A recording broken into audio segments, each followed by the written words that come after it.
This is someone who had no business being a security guard at CPS. Well, today was the first day of high school. How do you think someone like this got through the system and was able to be hired? Has that been part of, your digging, your investigation?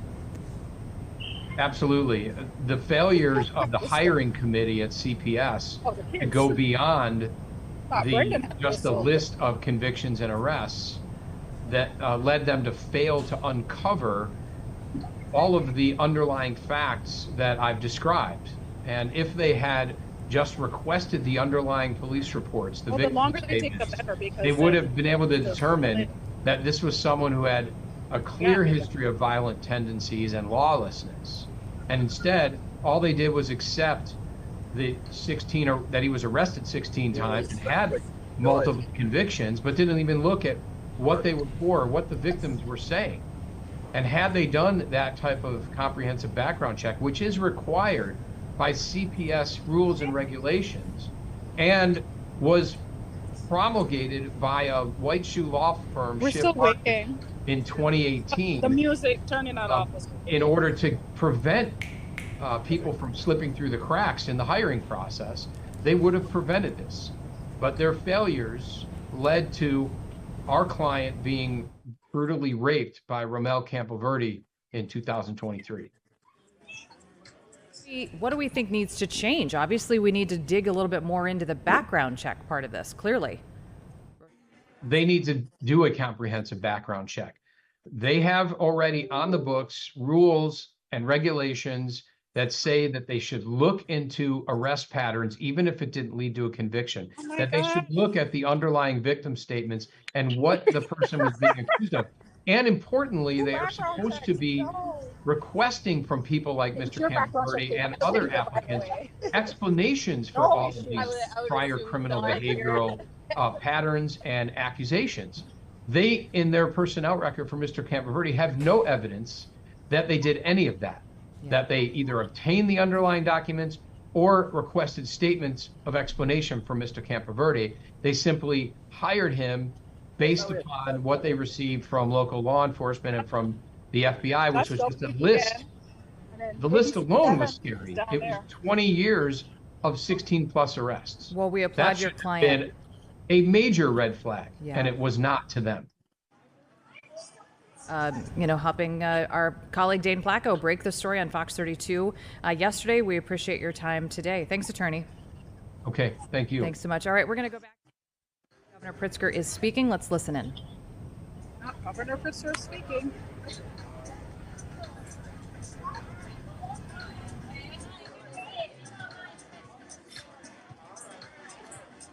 Seems like we missed Governor Pritzker, darn it. Live television right there for you, huh? So it's 1:07. Back with more Chicago Live right after this. Hopefully we're next.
Welcome back to Chicago Live. I'm Elizabeth. It is coming up on 1:10 on your Wednesday. We are going out to the Burbs right now. Very exciting watch party happening out in Clarendon Hills, and I believe we have the village president Zooming with us just to talk about this awesome watch party that's going on. Game 1 of the World Series for these Little Leaguers. Yes? Can you hear me okay, Eric? Hey, yeah, I can. How's it going today? How's it going out there? What's the vibe like? What's going on out there? Yeah, you turn this sideways. I mean, that's a little better. Perfect. So I'm just on my cell phone out in front of our little business district here in Clarendon Hills, and we have a watch party planned. And you can see, if I turn this camera around, you can see that we already have, quite a bit of activity out here on our square, and we actually have a jumbotron set up. And as we expected, a lot of the kids in town, a lot of the kids that played baseball and the girls that played softball are all showing up to root on their friends and the teammates from Little League as they go into this fantastic chapter of the series. And is this Clarendon Hills' first trip to the Little League World Series? Yes, it is. Yes, it is. How exciting is that? Yeah, very. Especially, we're not really a big town. We're about 8,300 or 8,500 people, and we have about 50 kids that play in the Little League through 5 teams. 10 people per team. So we're pretty small to be making it this far, and that's part just goes to the dedication of the coaches and the other volunteers, as well as just the outstanding ethics of these kids, to work ethic of these kids to make it this far. It's so inspiring, isn't it? It really is. It really is. Did you? I'll tell you what. I played Little League and I never made it anywhere close to this. So I'm sure kind of living vicariously through these young I'm men. sure you got the participation trophy like the rest of us, right? Did you watch the last game with the Great Lakes Regional when they became the Great Lakes Regional champs? Did you watch that game? Oh, yeah, absolutely. And I tell you, the closing out the last batter the way we did. I mean, that's just such a fantastic. Fantastic finish, especially, after we had lost to that Ohio team before. So, again, it just shows that they stepped up when they needed to and took the title. What is there? So are all the parents probably with them, I would assume, but I'm sure there's family members and friends and everybody coming out to this watch party. Absolutely. We're seeing all generations out here. Yeah, the families are probably, I didn't do a census, but I think they're all down there. But yeah, we have, we're a close-knit community. We're actually called the volunteer community, and people just come out and help each other in all sorts of ways. In fact, what you're seeing behind me is just an indication of the kind of activities that we do. We do dancing in the streets every week. Last week, Wednesday for the game, was actually coincided with our street festival. So people were able to come out and watch that game as well. Like I said, I think we see a lot of young people down here. I see a lot of grandparents down here. It's just such an exciting time for our town. Absolutely. The game starts in about 45 minutes, correct? That's correct, yeah. Okay, this is game 1. Are we going to have another watch party for game number 2? Absolutely. We're committed to follow these guys all the way to the end, and hopefully they make it all the way to the end. So we'll, as long as I see a turnout like I see behind me, working with our Chamber of Commerce, we'll continue to host these as long as our citizens want to come and cheer the team together, and anybody else that's that's from surrounding towns that just want to have a fun afternoone watching a game and utilizing our great restaurants here in town, and we have I see we have a snow cone maker up here. We have someone selling candy over here. We have our pizza shops that are both selling slices as well as a regular restaurant. So it's just going to be a great place to hang out.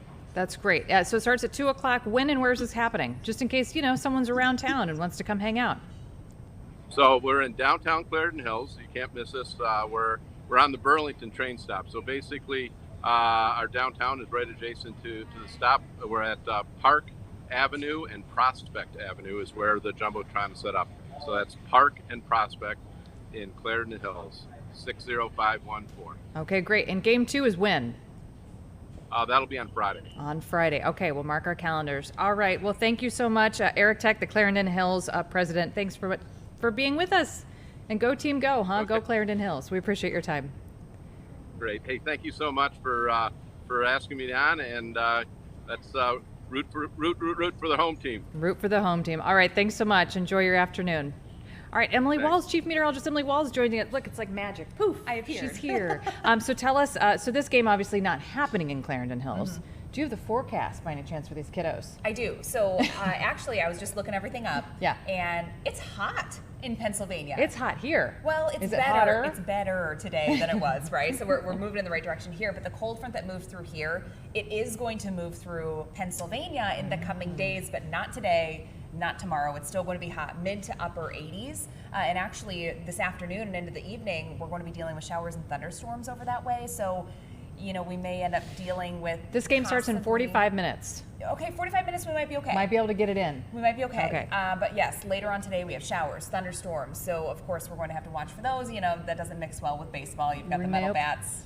No good there. No, But adults or tomorrow, kids, you know, doesn't work. Yeah, and then, right. So this is going on for several days. It's Yeah. not just today, but the next couple of days after that frontal boundary moves through, things are going to get a lot nicer starting good. tomorrow, definitely into Friday. Temps are going to be in the low to mid 80s, full on sunshine. So, you know, they'll need the sunscreen, but it's better than playing in rain, right? Yes, and he Gets said so game much two's better. on Friday, so hopefully. On Friday. Friday looks stunning. Okay, good. Lots of sun. Okay, good. Low humidity, which is something that they're not dealing with today. Yeah. So it's definitely, it'll improve in the coming days. These kiddos, they're from the Chicago suburbs. They're tough. And we're they're used to used the to all humidity. this stuff. Yes. Right. They Yeah. might not know how to handle 80s and no humidity. I know, it would be too nice. It'd be too nice. They Yeah. don't. I don't want to play. I want to go play. Yeah. You know? What about our forecast? I'm looking outside. It looks beautiful. It is stunning today. So, you know, the last couple of days, of course, we've had flooding, rainfall in parts of the Chicago area, especially Chicago Metro. We've been dealing with heavy downpours. So the last couple of days, we've picked up 3 to 4 inches of rain. That's why we had all of those flood alerts yesterday.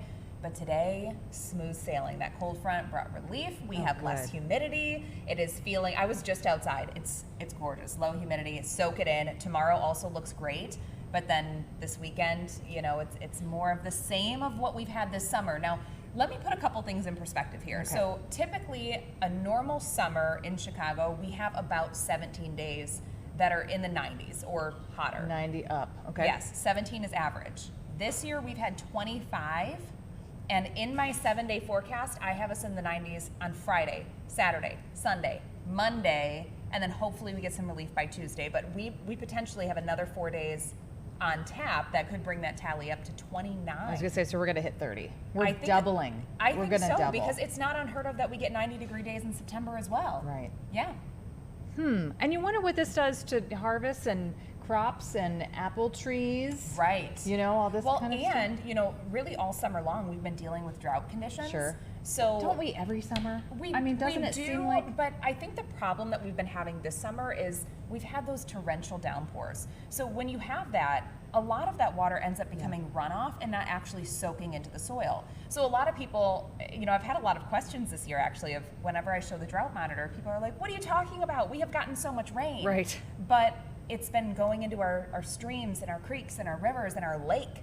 Not so much into the ground because we've been picking up 1 or 2 inches all at one time. Caitlin called it training. Yes. So essentially, And I stopped her in her tracks. I said, what are you talking about? I've never heard this term before. and we've seen it a lot. It's not a new thing, but it's just we've had so many instances of it this year that I think a lot of people are becoming much more aware of what it is. So essentially, you have a storm. Typically, let's say, for example, you've got a storm that's moving from west to east. So it's trailing along, doing its thing. But as it's moving east, it's back building. So then it's just parked over the same exact area. So we call that training. Training. Learn something new every day. What does all this wet weather, this humidity do with our bug population, our mosquito population? See, I think I have a very skewed view because since I live in the city, bugs don't exist. They can't. They can't. Right. It's too harsh of an environment. But I have, you know, I've gone out to the burbs. I'll a show you couple some times. proof. I'll show Yeah. you some. So we're definitely dealing with, you know, I think quite a bit of mosquitoes out there in the burbs because we have had a lot of that standing water as well. So yeah, unfortunately, you know, until we can get some of those puddles to dry up, the streams to go down, you know, I think that's going to be our reality. It's gonna be part of the summer. Yeah. That's what it is, That's right? okay. We and can not take until it. the first frost, I think those little Yeah. buggers kind of. But I would take warm weather and mosquitoes over cold. What's So, to come? Yeah. I don't know about the mosquito part. I'm not with you there. Oh, okay. Well, I'll stand on my own island. And did then. everybody get rain yesterday, or no? It was still spotty in nature, wasn't it? It was still pretty spotty, Yeah. especially the far west places in the viewing area. So west of DeKalb County, or I should say west of DuPage County, places like Aurora picked up some rain, not a lot. Not enough. Most of that rain really did fall from DuPage County into Cook County, down into Will, and then portions of northwest Indiana. So those of you that are in the far west sections of our viewing area, it's still pretty crunchy. So if I'm, crunchy and crispy. So if Yeah. I'm planning my weekend already, because it's Wednesday, and why not? Yeah. What should I do this weekend? Outdoors? Find more water. Yes, it's going to be hot. So gonna be hot. Friday we have near 90, lots of sunshine. Saturday we're also going to be in the 90s, but I'm talking mid 90s for Saturday now. So it keeps the forecast, the models keep on bringing us a little bit warmer. And originally it was looking like we'd have a cold front come through on Sunday to bring us some relief. I'm keeping my forecast hot on Sunday, so I think it's going to be more of the same. Heat index values likely around 100, maybe even a couple of degrees above that for both Saturday and Sunday. Okay. So get to Well, the lake. We'll get through it, everybody. Yeah, and We'll get through. lake temps right now are in the 70s. Can't go wrong. Oh, that's perfect. Right. Okay, you just Yeah. got to brave the heat. You got to Yes. brave that hot sand we to can get do there. it. We only have a couple more weeks of it. We can do it. We can do it. Yeah. We can do it. And then who knows what's to come? Winter. Yeah, we do know what's to come. Fall. We can't forget about I fall. know. Hopefully, So we sure. have Hopefully a it's nice. a nice long fall. Well, and hopefully it's one of those things that is gradual. Because if you Yeah. think back to the spring, it was not gradual. We went from colder than average to boom, 80s and 90s. And we've stayed, it feels like. Yes. All right. Chief Yeah. Meteorologist Emily Walls, thanks so much. You got to go do the 4, the 5, and the 9, and your 8. And my 8 o'clock. And your 8 o'clock. yes. Yeah, tune in for that on digital. Fox Local. Yeah. All right, it's 1:21. Stay with us. More Chicago Live right after this.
7:25 on your Wednesday. Welcome back to Chicago Live. We're going to go down south, y'all. We're going to go down to Florida, where FDA officials right now are talking about changes possibly to come in orange juice. Let's listen in.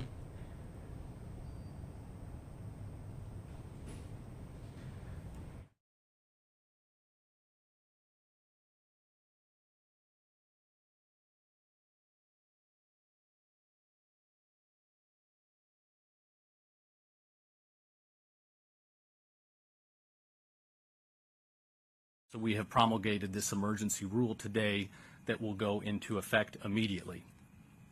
Commissioner Simpson actually, as a state senator, I think about 10 years ago or so, sponsored the bill that gave the Attorney General's office the ability to engage in this emergency rulemaking. It's not something that happens often. It really does need to be a true public health emergency, and 7OH presents that threat that we want to address immediately. The legislature, I hope, will take the time to do a deep dive. There's certainly a lot we do not know about kratom and this specific extract that is highly potent. I hope they will take a hard dive, and they obviously are the final legislative body when it comes to finalizing restrictions, regulations, and so forth. So I'm very honored to be joined by our FDA commissioner today. President Trump has built a great team and put solid people in the right positions. It's refreshing that when we're talking about scientific areas, we now have people that actually rely on science and are not just projecting unscientific mandates and philosophies, but are looking at evidence and science and common sense. And I appreciate the commissioner's leadership here, recognizing the threat to public safety and our kids. So I will turn it over to him. Great.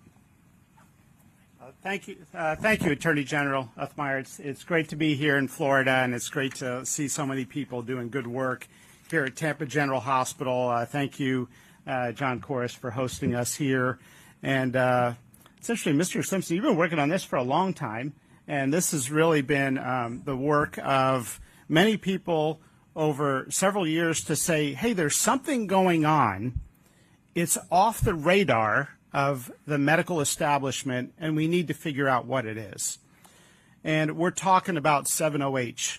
Sometimes we need to challenge deeply held assumptions in the field, such as the self-claim made by the synthetic concentrated manufacturers of 7OH that it's good for you. It's got all sorts of benefits. Well, we've got to challenge deeply held assumptions, and you're lucky to have a Surgeon General who is not afraid to challenge deeply held assumptions. We've been burned by medical groupthink in the past, be it groupthink on how to prevent peanut allergies in kids by telling them to avoid peanut butter in the first couple years of life, which actually increased the risk of peanut allergies, or medical groupthink when it came to prescription opioids are fine, they're safe, they're not addictive. I grew up with that dogma. Turns out there was someone like Mr. Simpson who challenged that. His name is Dr. Art Van Lee, an internist, who in the 1990s said, no, wait a minute, my patients are getting addicted to oxycodone, and this dogma needs to be challenged. He petitioned the FDA to stop. He thinks we at the FDA contributed to the problem. I agree with him. And he wrote letters to Purdue Pharma saying, wait a minute, these claims are not true. They're not supported with what he's seeing on the ground. Well, we have to be proximate to what's happening on the ground. We cannot live in the ivory tower of the ruling class of the United States. I've come from academia. We've got to be in the vape stores. We've got to understand what kids are taking, what they experience, and what the medical effects are. Let me read for you something that's hard to read, but I'm going to read it for you because I think it's important. As the Attorney General just said, 2 weeks ago, the FDA announced in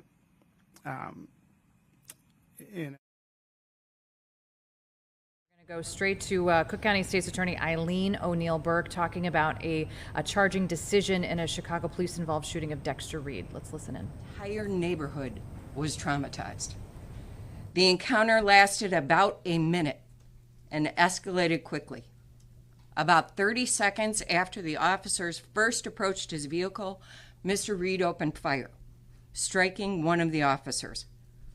Over the next 41 seconds, 107 gunshots rang out. As you will see, it was a terrifying and chaotic scene. When a person is shot and killed by a police officer in Cook County, my office has a statutory mandate to review the investigation and all available evidence and bring criminal charges if they are warranted.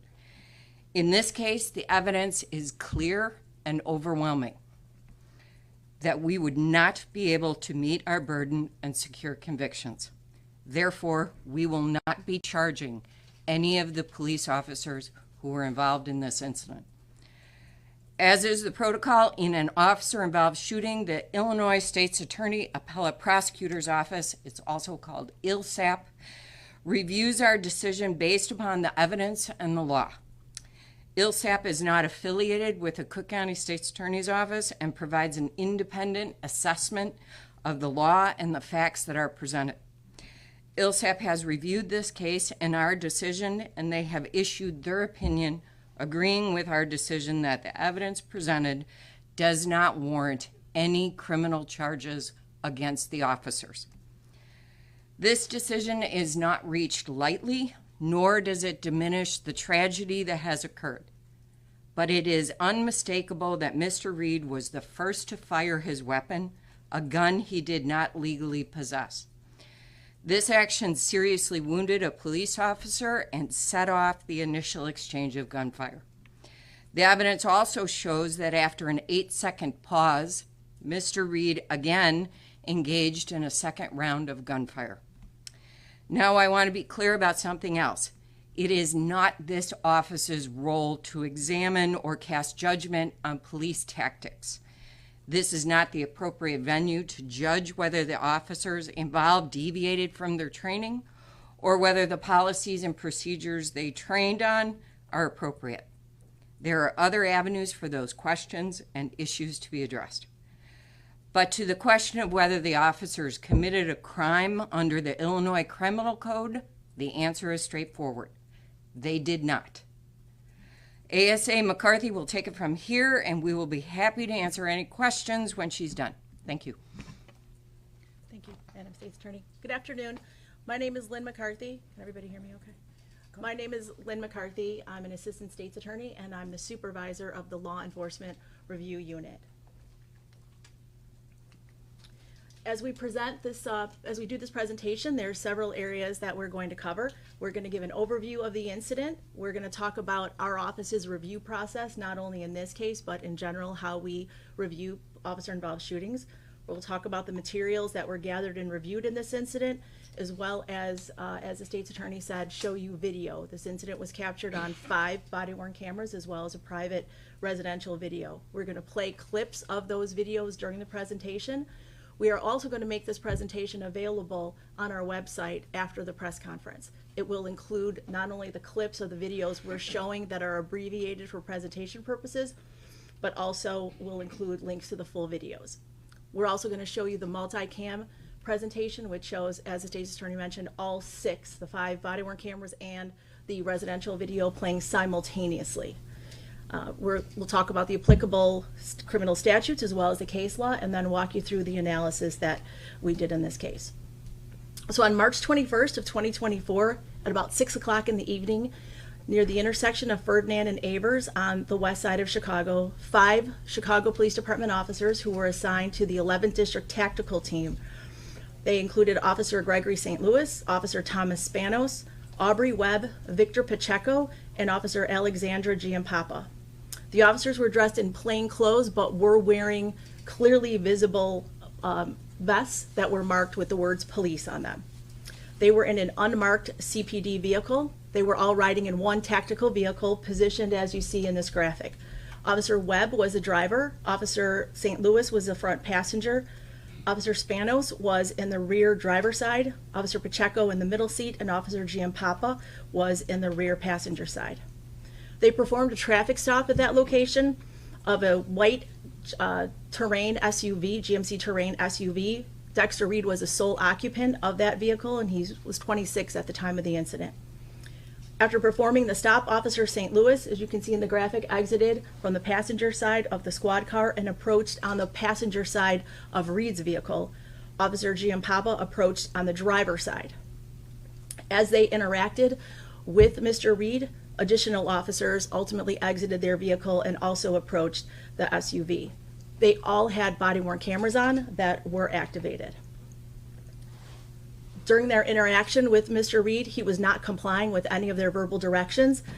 He had tinted windows on his vehicle, and as they gave commands to raise them up, he lowered them down. He raised them back up and down again. He was asked to unlock the doors and show his hands, and he did not comply with their commands. Due to that lack of compliance, all 5 officers ultimately exited the squad car and approached his SUV. Within 30 seconds of the officers approaching the SUV, Reed fired a gun out of the passenger window and struck Officer St. Louis in his left wrist. Officers then returned fire. There was then a pause of about 8 seconds, followed by another volley of shots. Evidence does indicate that Reed fired again during this second volley. He fired not only out of the passenger side of his vehicle, but also out of the driver's side. Officers fired additional shots. Reed then moved the vehicle forward and crashed into a parked car. He exited the SUV, wedged between his SUV and the squad car, walked to the back of the SUV while crouching down. Additional shots were fired by the officers. He fell behind his SUV, and the final shots were fired by officers. There were a total of 107 shots that were fired during this incident. A total of 26 were fired by 4 of the officers. 96 were fired by 4 of the officers. 11 shots were fired by Dexter Reed. Dexter Reed sustained 13 gunshot wounds, resulting in his death. A gun was found on the front passenger seat of his SUV in the slide lock position. Slide lock occurs when a gun is fired until it is empty. The incident was captured, the shooting incident itself was captured on the BWCs as well as at private residential video. The entire encounter took place in a little more than 1 minute. It was approximately 71 seconds. Within 30 seconds of the officers approaching Reed is when Reed fired first, and then the shooting lasted a total of 41 seconds from the time of Reed's first shot until Reed fired his final shots. One thing to keep in mind is, as we're talking about these times, keep in mind that they're estimates because this incident unfolded so quickly. We're talking about fractions of seconds, sometimes hundreds of seconds, as we talk about the time frame. Our review process is mandated by Illinois statute. The Police and Community Relations Improvement Act, which is also known as PCRIA, is found at 50 ILCS 727, and the statute applies to officer-involved deaths. The statute defines an officer-involved death as any death of an individual that results directly from an action or directly from an intentional omission of a law enforcement officer while the officer is on duty or otherwise acting within the scope of his or her employment.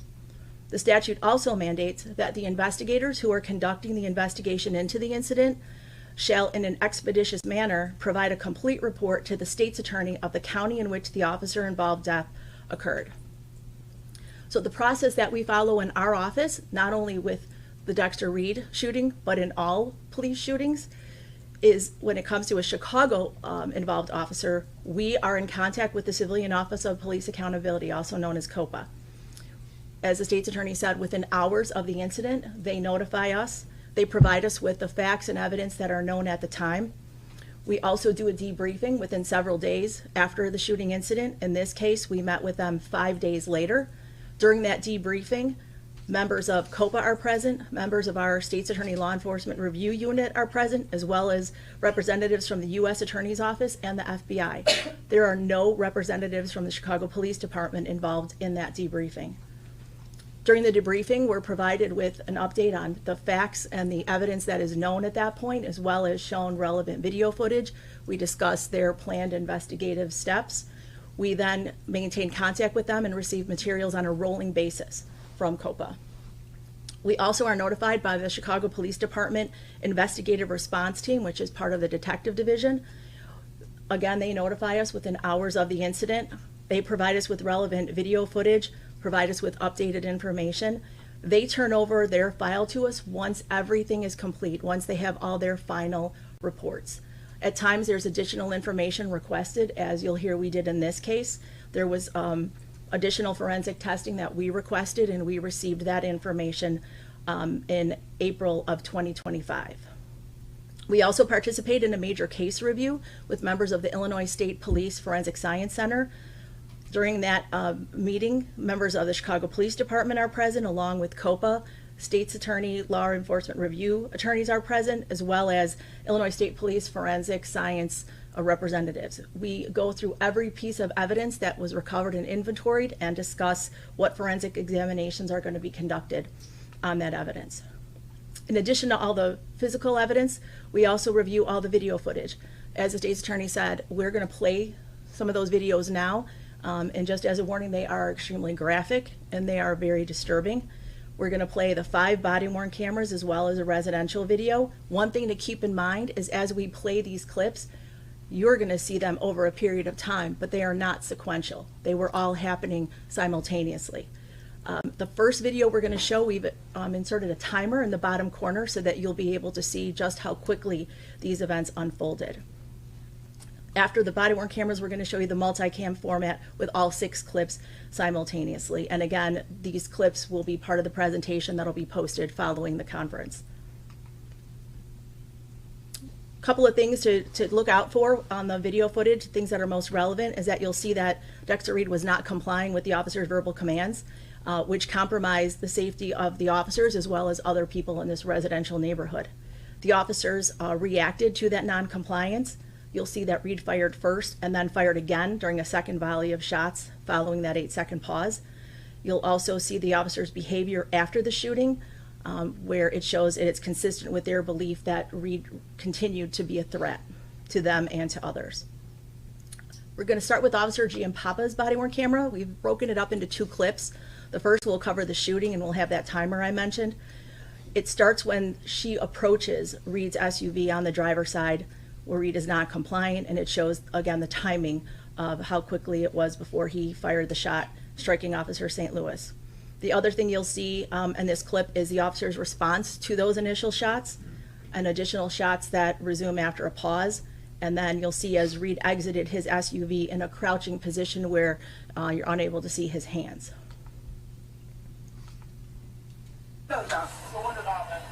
Roll the window down. What are you doing? Roll that one down too. Hey, don't roll the window up. Don't roll the window up. Do not roll the window up. Unlock the doors now. Unlock the doors now. Unlock the doors now. Open the door now. Open the door now. Open the door now. Officer Cordeiro, shots fired, shots fired. Hey! Hey! Shots fired. For the neighbors, 10-1, 10-1. Shots fired.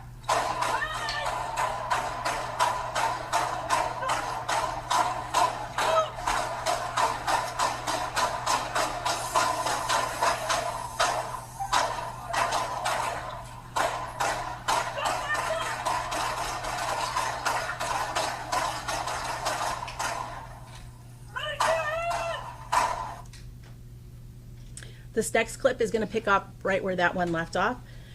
It's going to show the verbal commands that were given after the shooting, where the officers are asking for other officers to cover them as they approach Mr. Reed and attempt to recover his weapon. You'll also see them rendering aid to Officer St. Louis, as well as checking Officer Spanos to see if he also had been shot during the incident. We've been listening in to Cook County State's Attorney and talking about no charges will be filed against the police officers involved in this Dexter Reed case. These videos, we do want to warn, they are sometimes difficult to watch. Just wanted to warn you of that. Let's continue to listen and watch. Hey! Who's got me? Who's got me? Dude, don't fucking move! Don't fucking move! Fuck. Don't move! Don't move! Hey, don't move! Hold on. Hey, you need to hear this now.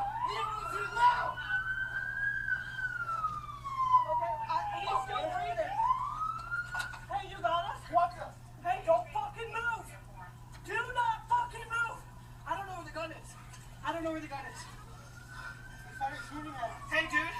Let go of the gun. Let go of the gun. Let go of the gun. I got this hand. We're in the car.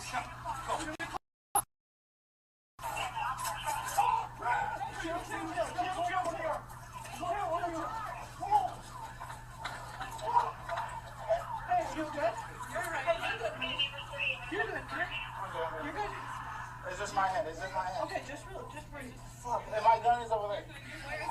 Where is it? Down over there. Hey, send me the gun or somewhere. Look, we have it.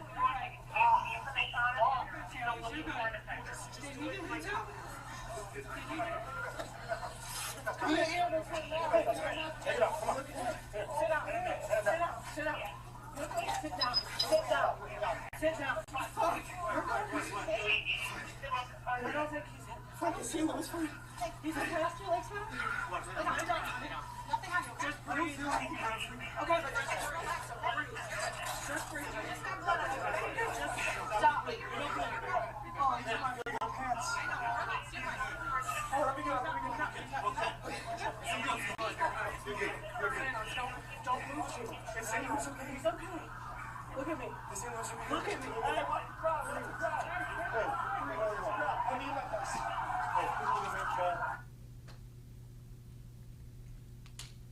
This next clip is the residential video. One thing to note is that there's a delay with the audio. It is not synced up with the video. We don't know exactly why that is. It could be from either the equipment that it was recorded on, the software that was used to record it. It also came in multiple clips that had to be stitched together in order to play. So what we also did was we zoomed in because it was at a bit of a distance. We also added contrast and brightness, and that'll be on the clip for this presentation. What this clip is going to show you is a traffic stop with the unmarked police vehicle that had flashing lights on as it performed the traffic stop of Dexter Reed. It shows the initial shots. You'll also see smoke coming from the passenger side of Reed's SUV. You'll see Officer St. Louis get struck. You'll see the exchange and hear the exchange of gunfire. You'll also see the point where Reed's vehicle goes forward and crashes into the parked car. You'll see him exiting and in that crouching position.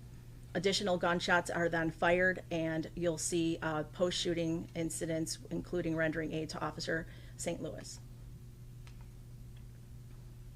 That's Reed's white vehicle, and that's the unmarked squad car with the flashing lights pulling up alongside of it.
To put things in perspective, as we get to these next body-worn cameras, these photos show the positions of the officers. Initially, Officer Giampapa is there on the driver's side of Reed's SUV. Officer Pacheco is to her right in the street near the rear of the white SUV. After the shooting begins, their positions change. You'll see Officer St. Louis in that bottom right corner on that bottom picture. That's after he was already struck and he's down on the ground. Officer Webb is on the driver's side of the police SUV. Officer Spanos is in that grassy area at the corner, and Officer Giampapa has now ran over to the left near that tree. This position shows the officer's final positions by the conclusion of the shooting. Officer St. Louis is off to the right out of this camera angle, down the street a little bit. You see Dexter Reed had emerged from his vehicle. He's circled there in white in that crouching position, heading toward the rear of his vehicle, also heading in the direction of where Officer Spanos, and particularly where Officer Pacheco was positioned. This is a screenshot from Officer Pacheco's body-worn camera, which shows Reed coming in his direction. And Officer Giampapa is to the left out of the camera angle at this point. Next, we'll show you the body-worn camera of Officer Spanos. This shows Officer St. Louis being struck as he's on the passenger side of the SUV. He drops down to the ground. You'll see an exchange of gunfire, and then you'll see the post-shooting events, including rendering aid to Officer St. Louis.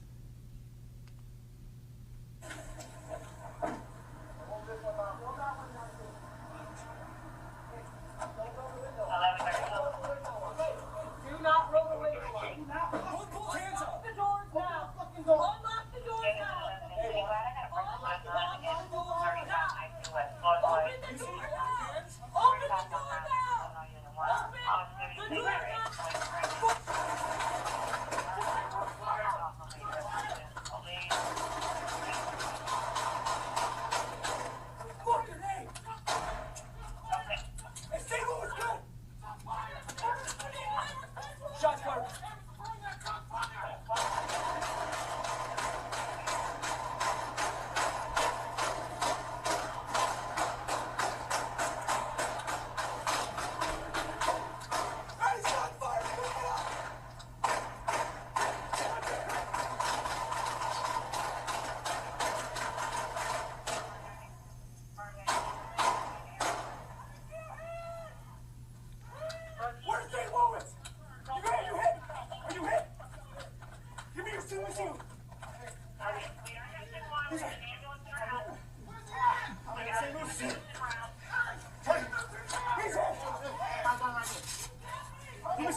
Hey, squad, officer's hit in the arm.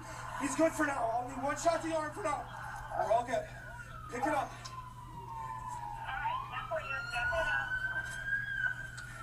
You good, brother?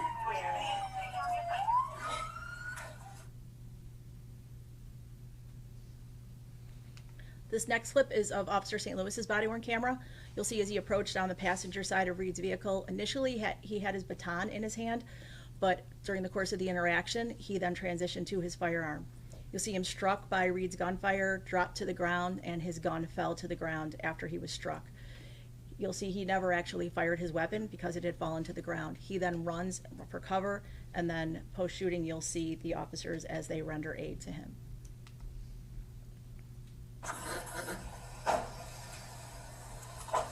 Put your window down, man.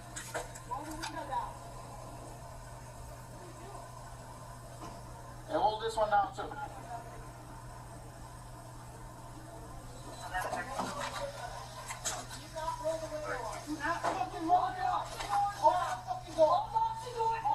Hey, unlock it.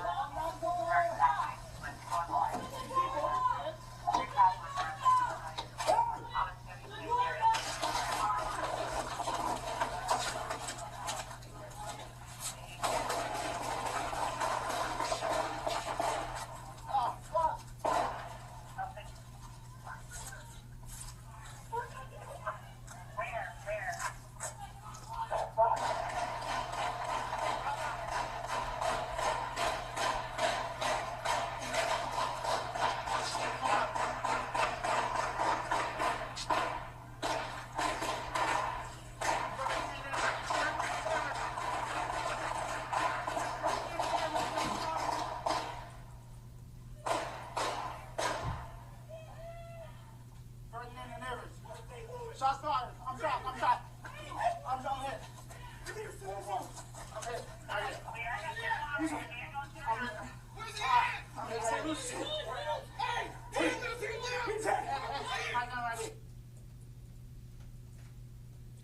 This next clip is that of Officer Pacheco.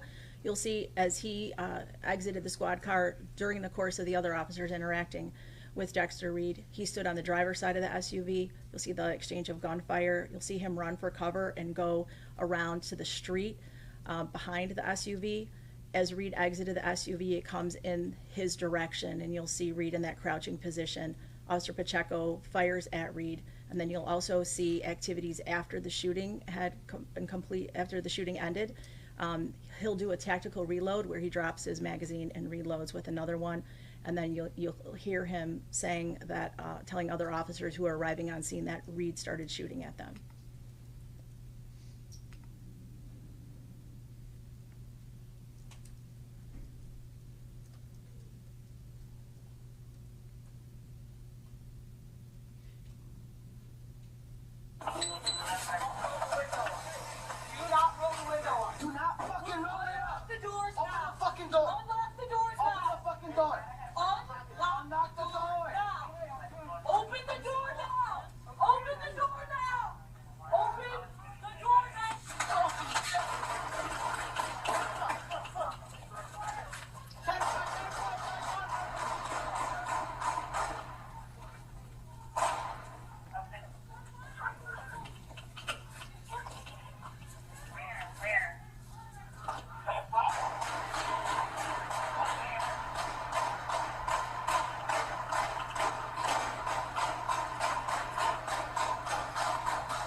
Started shooting at him. Hey, dude.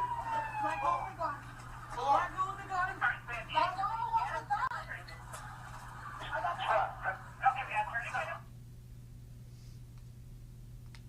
This final body-worn camera is that of Officer Webb. His camera starts when he exited the squad and approached Reed's SUV. You'll also note that he initially had a baton in his hand, but he also transitioned to his weapon during the exchange.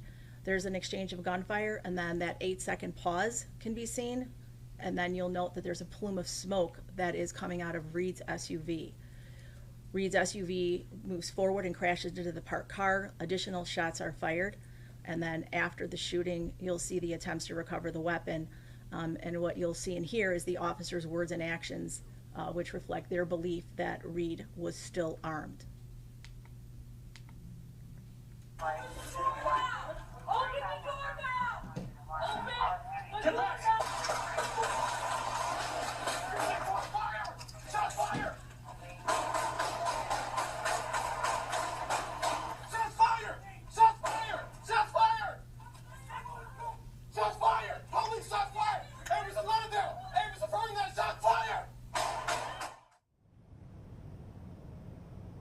You're watching Chicago Live. We've been watching and listening into a press conference with Cook County State's Attorney's Office about the Dexter Reed case, who was shot and killed by police back in 2024. News today, no charges will be filed against the officers involved. We do want to remind you, of course, that these videos can be hard to watch, can be graphic.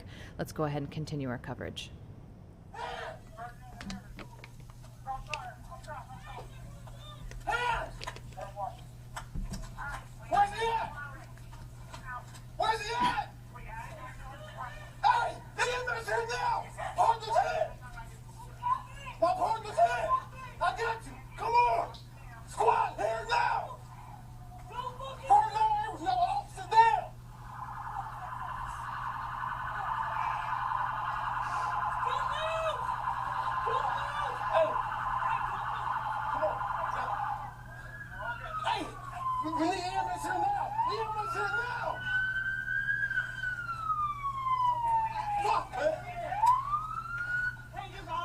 Watch us. Hey, don't fucking move. Do not fucking move. I don't know where the gun is. I don't know where the gun is. Hey, dude. Let go of the gun. Let go of the gun. Let go of the gun. I got this.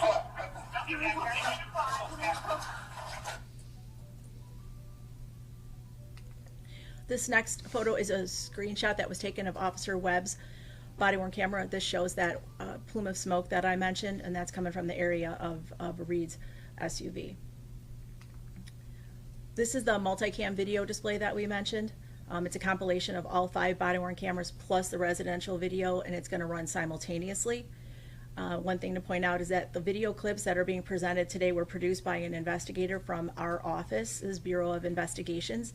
He is certified in a software program, Axon Investigate, which is provided by our contract with Axon Technologies. One thing to note is in the bottom right corner, you'll see that residential video. It will start playing first because it captures activities prior to the clips of the body-worn cameras of the officers. This shows it at more of a distance than the one we previously showed where it was brightened and zoomed in.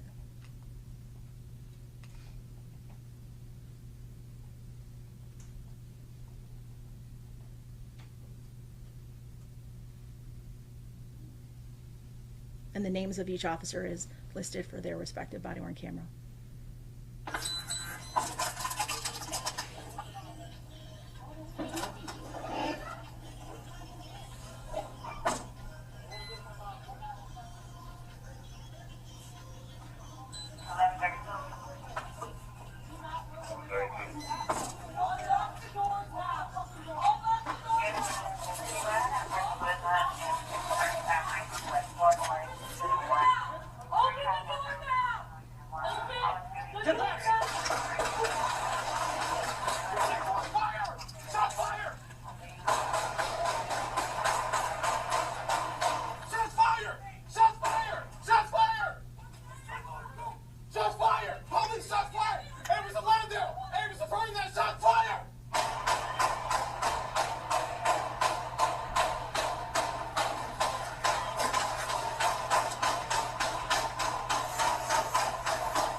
Watch us. Hey, don't fucking move. Do not fucking move. I don't know where the gun is. I don't know where the gun is. Hey, dude. Let go of the gun. Let go of the gun. Let go of the gun. I got this. Yeah, we have an officer shot. He's good. He's only up on the arm. Come on.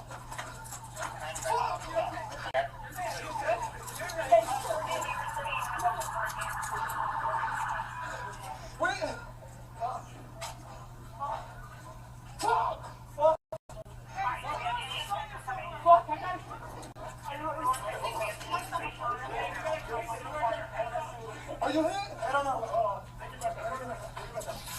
We need EMS in now. EMS, we got officer hit. Officer hit. Yeah. We're aware. We have an ambulance requested.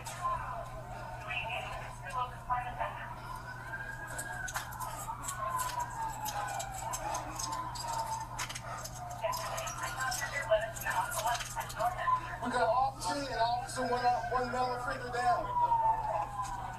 Where's that? Hey, don't touch that. Don't touch it. Don't touch nothing.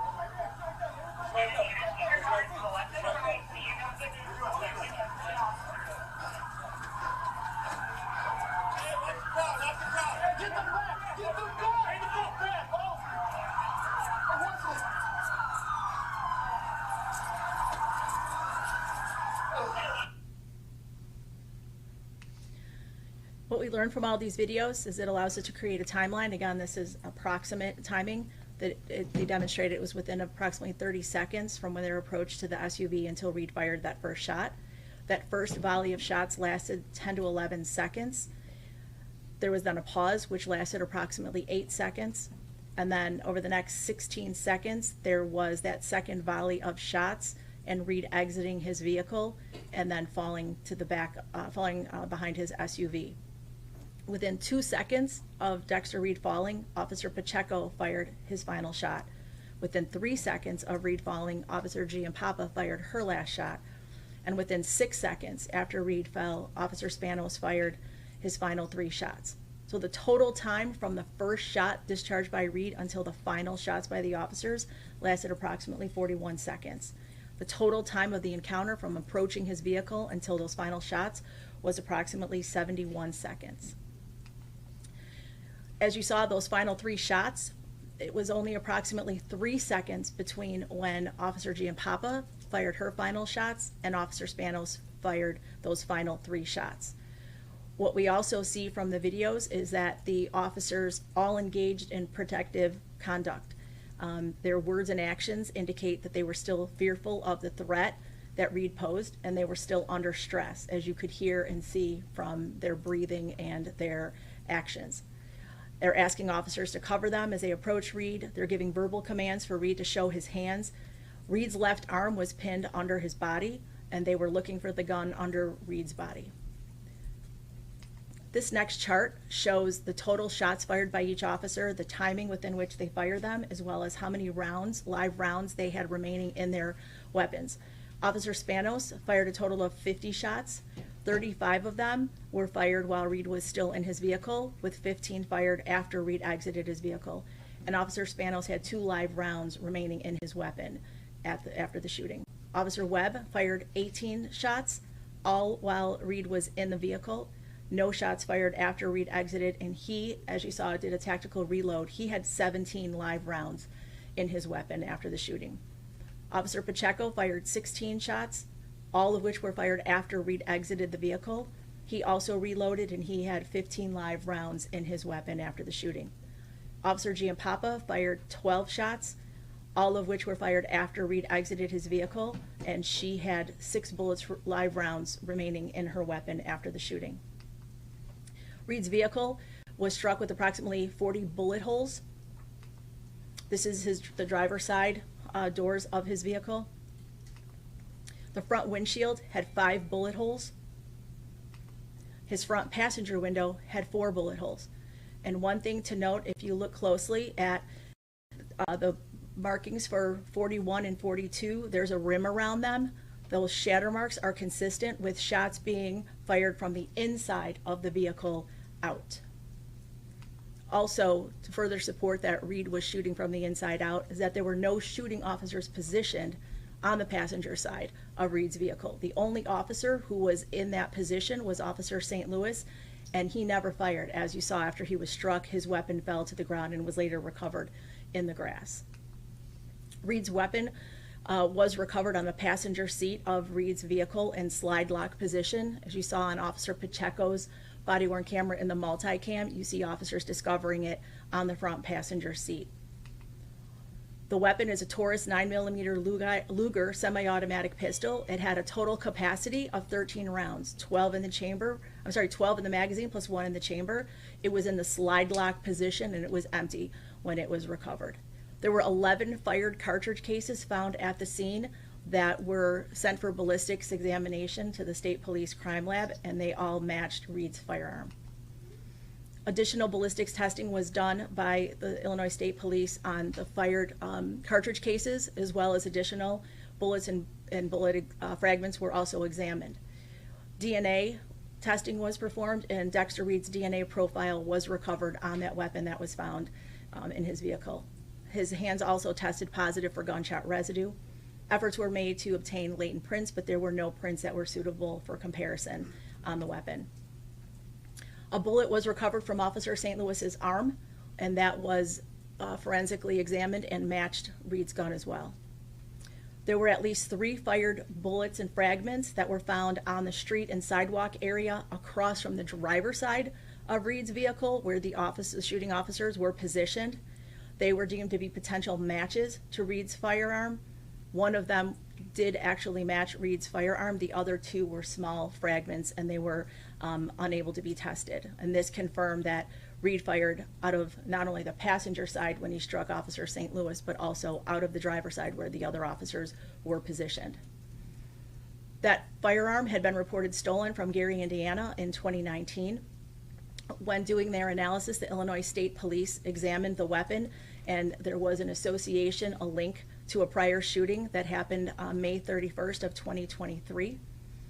Reed did not have a valid CCL or a FOID card. His FOID card had actually been revoked based on order of protection from domestic related incidents.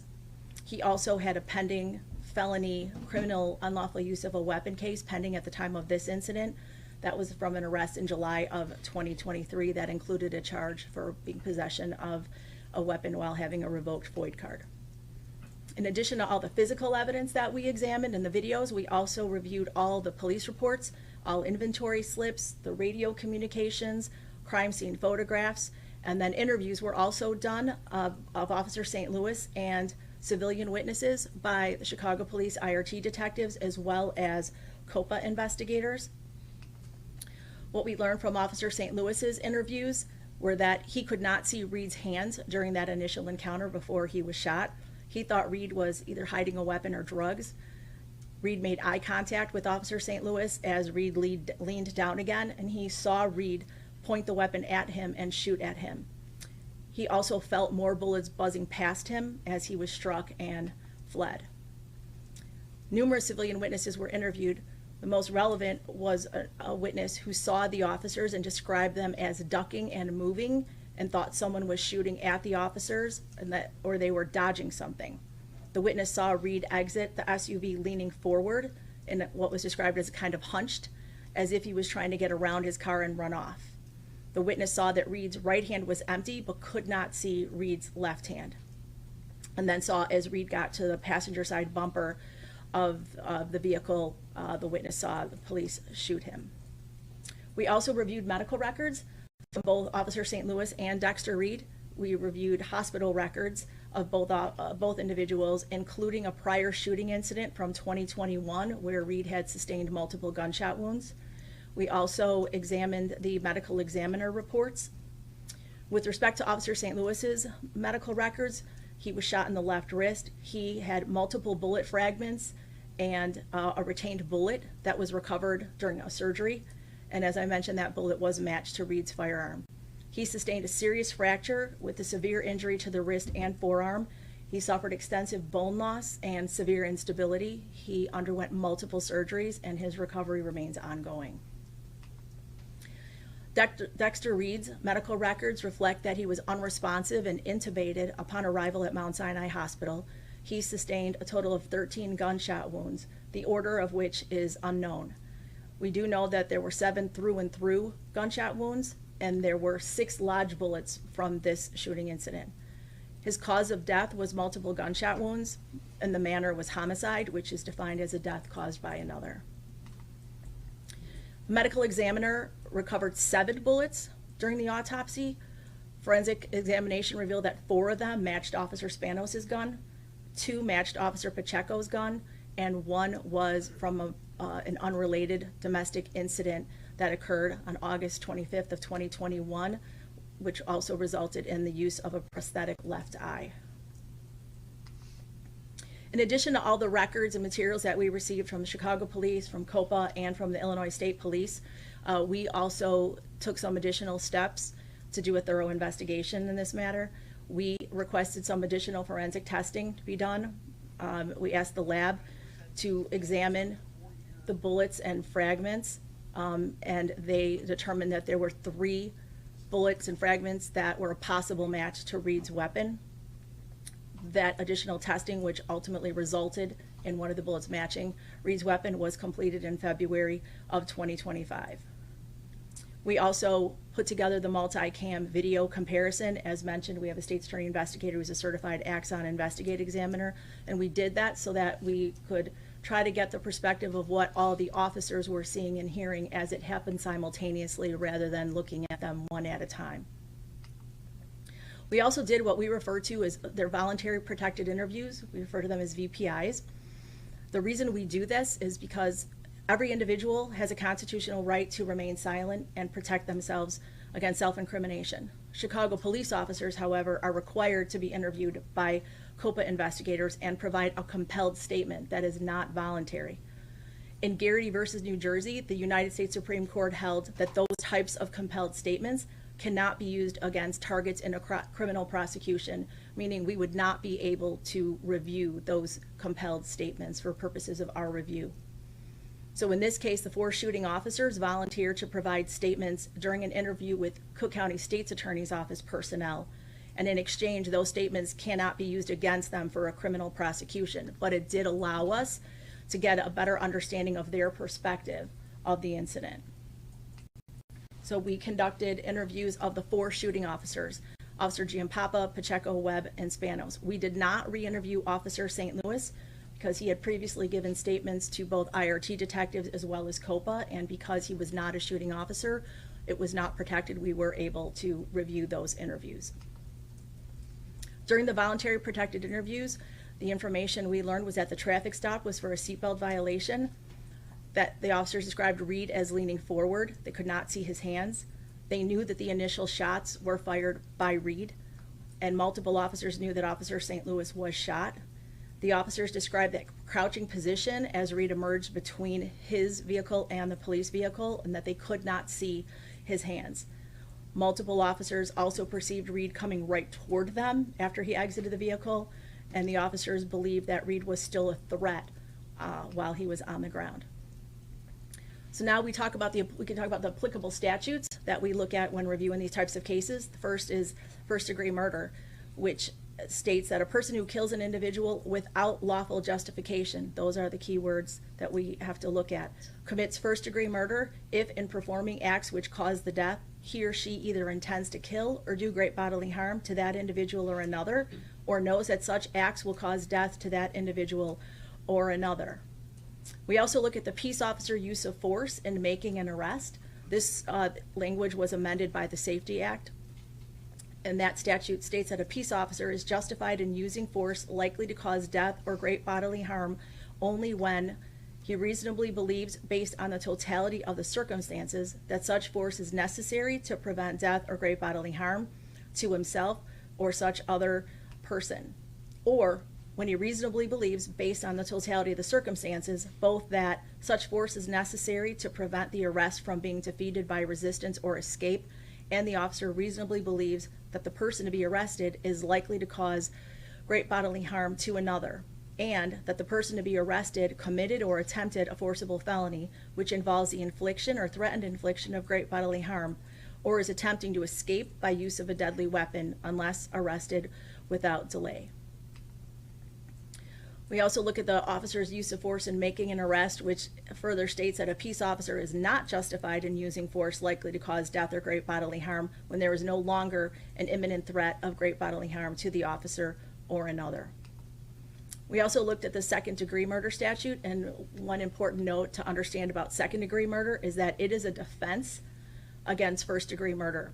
So we get to that analysis only if we could prove first-degree murder. We would have to prove beyond a reasonable doubt, which is our standard in all criminal cases, each element of the first-degree murder, including the element of proving the actions were done without lawful justification. So the same evidence is used in evaluating both first and second-degree murder.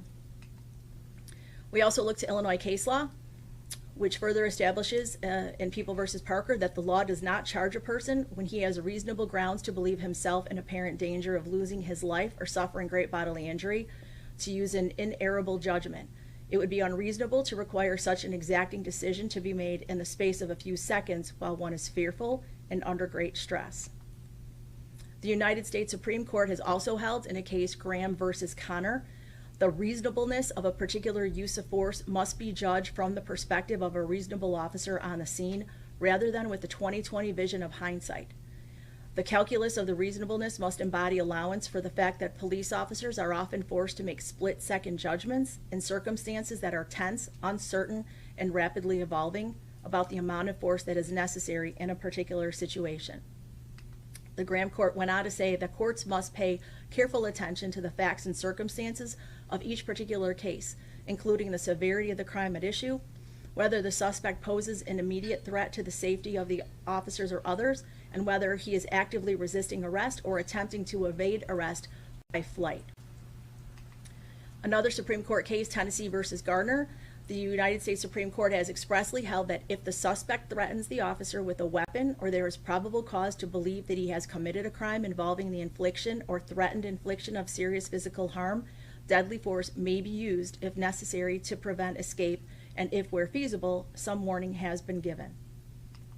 So when taking the statutes and the case law into account, to be justified in the use of deadly force by an officer within the state of Illinois, it requires a reasonable belief that force is necessary to protect themselves or others from death or great bodily harm, and that the reasonable belief is judged against a totality of the circumstances, and that analysis of the reasonableness account for split-second decisions made under tremendous stress. So when looking at the totality of the circumstances, some of the circumstances to consider here are Reed was non-compliant, that he fired first, that the officer saw Officer St. Louis go down on the passenger side and believed that he was in fact shot. Reed fired shots from both the passenger and driver side of his SUV, and as I stated, the fired bullet matching his gun was recovered from the area where the officers were positioned near the driver's side of his vehicle. Additionally, multiple officers saw Reed firing at them. Other officers and civilian witnesses corroborated that the ducking and swerving motions that were observed. Reed also exited the car in that crouched position. The officers could not see his hands, and a civilian witness corroborated that. Officers thought that Reed was coming at them when he emerged from the car and walked toward them. The officer's words and actions reflect a fear that Reed had a gun and was still a threat while on the ground, and they could not see his left hand.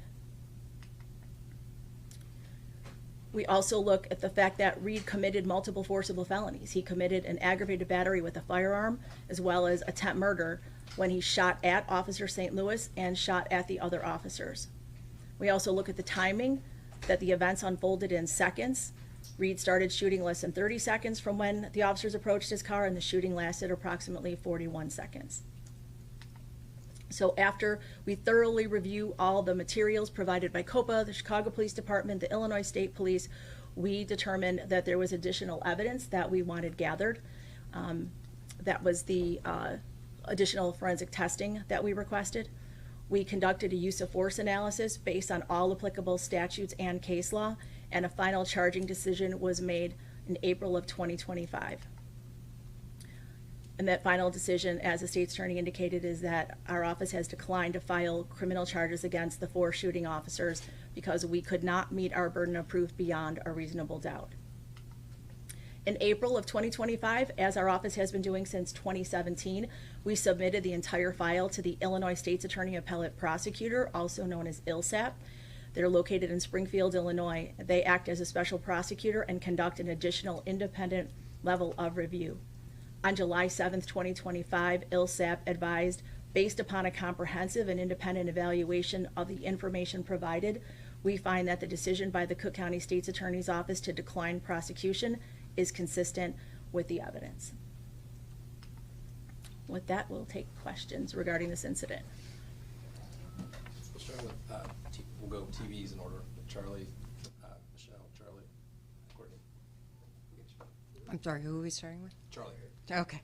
State's Attorney. Dexter Reed's family and also COPA called into question the legality of the traffic stop, saying that there's no way that those officers could have seen that Dexter Reed wasn't wearing the seatbelt, and therefore the shooting shouldn't have happened in the first place. Your response to that, and also did that go into your review and ultimately your charging decision? And also, if ILSAP came back on July 7th, why now are we hearing about the final decision?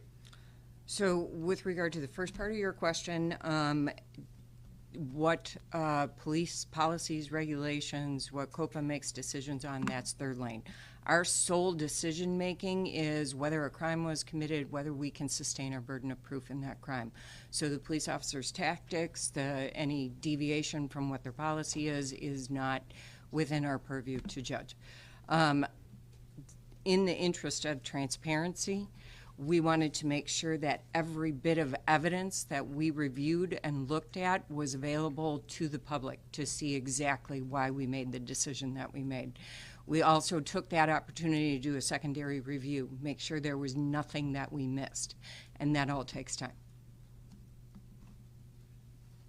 Ultimately, it seems after your presentation that it came down simply to the fact that Dexter Reed fired first. Is that the case?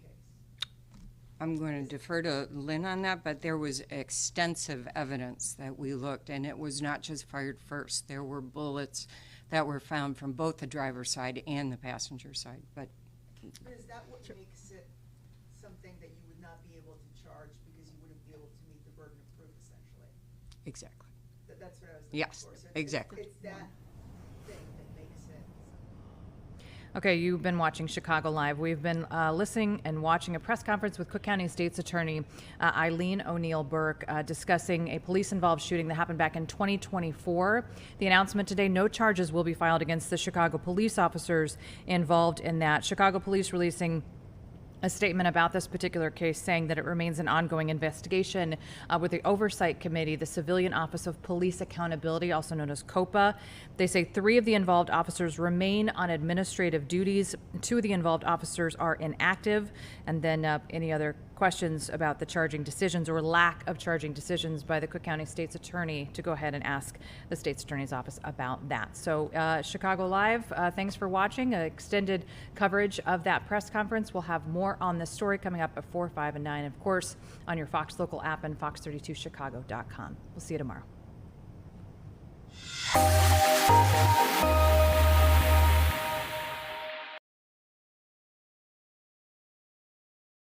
To believe himself in apparent danger of losing his life or suffering great bodily injury, to use an inerrable judgment. It would be unreasonable to require such an exacting decision to be made in the space of a few seconds while one is fearful and under great stress. The United States Supreme Court has also held in a case Graham versus Connor, the reasonableness of a particular use of force must be judged from the perspective of a reasonable officer on the scene rather than with the 20/20 vision of hindsight. The calculus of the reasonableness must embody allowance for the fact that police officers are often forced to make split-second judgments in circumstances that are tense, uncertain, and rapidly evolving about the amount of force that is necessary in a particular situation. The Graham Court went on to say that courts must pay careful attention to the facts and circumstances of each particular case, including the severity of the crime at issue, whether the suspect poses an immediate threat to the safety of the officers or others, and whether he is actively resisting arrest or attempting to evade arrest by flight. Another Supreme Court case, Tennessee versus Gardner, the United States Supreme Court has expressly held that if the suspect threatens the officer with a weapon or there is probable cause to believe that he has committed a crime involving the infliction or threatened infliction of serious physical harm, deadly force may be used if necessary to prevent escape, and if where feasible, some warning has been given. So when taking the statutes and the case law into account, to be justified in the use of deadly force by an officer within the state of Illinois, it requires a reasonable belief that force is necessary to protect themselves or others from death or grave bodily harm, and that the reasonable belief is judged against a totality of the circumstances. And that analysis of the reasonableness account for split-second decisions made under tremendous stress. So when looking at the totality of the circumstances, some of the circumstances to consider here are Reed was non-compliant, that he fired first, that the officer saw Officer St. Louis go down on the passenger side and believed that he was in fact shot. Reed fired shots from both the passenger and driver side of his SUV, and as I stated, the fired bullet matching his gun was recovered from the area where the officers were positioned near the driver's side of his vehicle. Additionally, multiple officers saw Reed firing at them. Other officers and civilian witnesses corroborated that the ducking and swerving motions that were observed. Reed also exited the car in that crouched position. The officers could not see his hands. and a civilian witness corroborated that. Officers thought that Reed was coming at them when he emerged from the car and walked toward them. The officer's words and actions reflect a fear that Reed had a gun and was still a threat while on the ground, and they could not see his left hand. We also look at the fact that Reed committed multiple forcible felonies. He committed an aggravated battery with a firearm as well as attempt murder when he shot at Officer St. Louis and shot at the other officers. We also look at the timing, that the events unfolded in seconds. Reed started shooting less than 30 seconds from when the officers approached his car, and the shooting lasted approximately 41 seconds. So after we thoroughly review all the materials provided by COPA, the Chicago Police Department, the Illinois State Police, we determined that there was additional evidence that we wanted gathered. That was the additional forensic testing that we requested. We conducted a use of force analysis based on all applicable statutes and case law, and a final charging decision was made in April of 2025. And that final decision, as the state's attorney indicated, is that our office has declined to file criminal charges against the 4 shooting officers because we could not meet our burden of proof beyond a reasonable doubt. In April of 2025, as our office has been doing since 2017, we submitted the entire file to the Illinois State's Attorney Appellate Prosecutor, also known as ILSAP. They're located in Springfield, Illinois. They act as a special prosecutor and conduct an additional independent level of review. On July 7th, 2025, ILSAP advised, based upon a comprehensive and independent evaluation of the information provided, we find that the decision by the Cook County State's Attorney's Office to decline prosecution is consistent with the evidence. With that, we'll take questions regarding this incident. We'll start with, we'll go TVs in order. Charlie, Michelle, Charlie, Courtney. I'm sorry, who are we starting with? All right, as you see, they're listening into this press conference coming to us out of Chicago. It's still going on live right now, but we wanted to rewind just a little bit. But as you see here, they're going into the question and answer portion. We're going to continue on with this in just a second. We had to step away for 2 minutes.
Thanks for being with us here on Live Now from Fox. I'm your host, Christina Evans. We've been listening into this press conference that was coming to us out of Chicago, Illinois. We're going to listen into the remainder of it. We're getting a question and answer portion there as well from some of those officials, as we now know that in the Dexter Reed shooting case, no Chicago officers are going to be charged. Remy Lau will be listening into the Cook County State Attorney as she begins that question and answer portion. Let's listen in here on Live Now from Fox.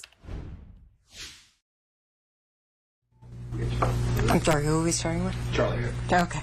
Attorney, Dexter Reed's family and also COPA have called into question the legality of the traffic stop, saying that there's no way that those officers could have seen that Dexter Reed wasn't wearing the seatbelt and therefore the shooting shouldn't have happened in the first place. Your response to that, and also did that go into your review and ultimately your charging decision? And also, if ILSAT came back on July 7th, why now are we hearing like final decision? So with regard to the first part of your question, what police policies, regulations, what COPA makes decisions on, that's their lane. Our sole decision making is whether a crime was committed, whether we can sustain our burden of proof in that crime. So the police officer's tactics, any deviation from what their policy is not within our purview to judge. In the interest of transparency, we wanted to make sure that every bit of evidence that we reviewed and looked at was available to the public to see exactly why we made the decision that we made. We also took that opportunity to do a secondary review, make sure there was nothing that we missed, and that all takes time. Ultimately, it seems after your presentation that it came down simply to the fact that Dexter Reed fired first. Is that the case?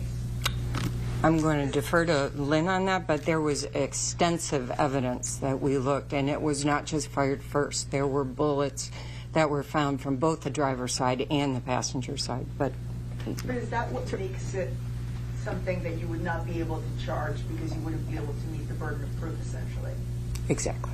That's what I was looking yes, for. So exactly. It's that thing that makes it something that just doesn't make it feasible for you. It goes to the officer's reasonable belief. And does the officer reasonably believe that they are in danger of imminent death, of great bodily harm, or are others? And in addition to that, I mean, certainly that is one of the relevant factors we consider, but you also have to look at the ongoing activities. It wasn't just firing one shot at an officer. It was the continued firing at the officers. It was proceeding forward with the vehicle and crashing and then getting out of the vehicle and in that crouching position. So those are all circumstances that we take in totality when looking at whether or not the officer's actions were reasonable or not. Looks like a pretty extensive autopsy was done on Dexter Reed after the incident. Was he on any intoxicating substance at the time of the incident? And was anything like drugs found in his vehicle? There was toxicology that was done during the autopsy, which revealed the presence of cannabis, but no other controlled substances and no other substances recovered from the vehicle. It was mentioned that the gun that was recovered was used in a previous shooting in 2023. Is there anything you can elaborate on that, whether it was in Chicago, were there injuries, anything of that nature? It was in Chicago. It was in May of 2023. It was an incident involving an off-duty Chicago police officer. There was an exchange of gunfire. The officer sustained an injury. No other individuals were shot, but during the incident, numerous weapons were fired by numerous people. None of them were injured, but all of the ballistics evidence was recovered and submitted to the crime lab for testing, and then later when this weapon was recovered, the association was made to the weapon that was found in Dexter Reed's vehicle. Sophia. Hi, it's Attorney Sophia with AP. Just kind of taking a step back, I mean, we walked through a lot of evidence and these things we've seen through the COPA investigation, but there's a lot of anger about this case in the community, with the family, with activists, and what they see is almost 100 shots fired and another young black man killed in the streets of Chicago at the hands of police. What do you say to that? What do you say to people of Cook County where this has been such a big issue for years? It is a tragedy. Dexter Reed was the age of several of my children. That is uncontroverted. This is a terrible thing when a young person is killed. However, I will never make decisions in this office based on who is screaming the loudest or what political winds are blowing. The only thing that will dictate the decisions that are made by this office are the law and the facts. And the law and the facts in this case indicate that there is no basis to charge the officers. Yeah, you mentioned first-degree murder and second-degree murder. Were there any other types of charges that you looked at or may have been applicable in this situation? Sure, we looked at every possible charge.